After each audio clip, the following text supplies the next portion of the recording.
After that, it is time for competitor number 8, who is Poojashri Chettiar from the Department of Psychiatry and Behavioral Science in the College of Medicine. Poojashri.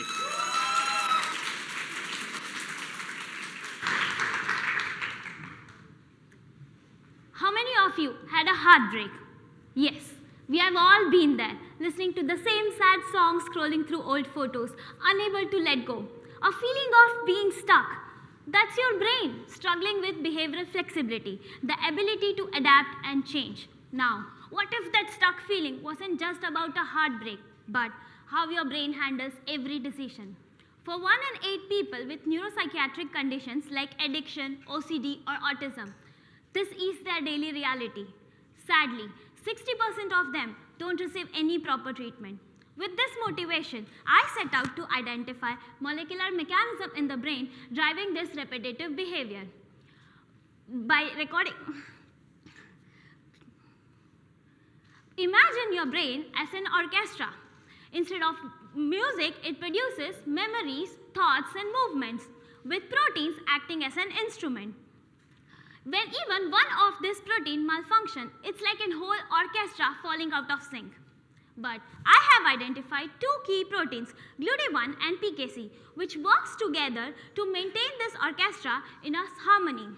GLUT1 forms a bridge between the neurons, ensuring they communicate effectively, while PKC acts like a therapist deciding whether this communication should be strengthened or weakened.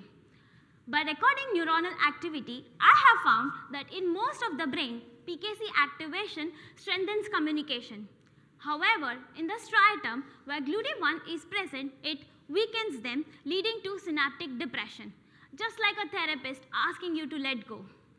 Further, to explore this, I used molecular technique to delete GLUT1 from specific brain regions.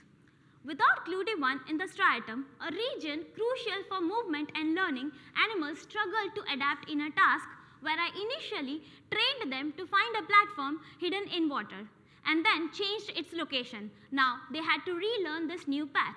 But they kept circling aimlessly, just like a relationship stuck in a loop.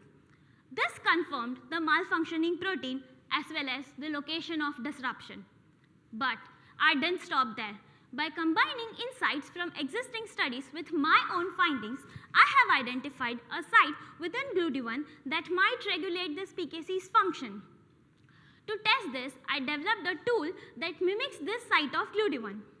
Delivering it directly into the striatum of the mice improved their learning and adaptability by almost 80% compared to the untreated mice within just 6 hours of treatment in the same experiment where mice had to relearn a new path.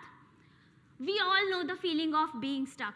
My research provides the brain the tool it needs to break free, giving hope to millions of people fighting neuropsychiatric conditions. Thank you.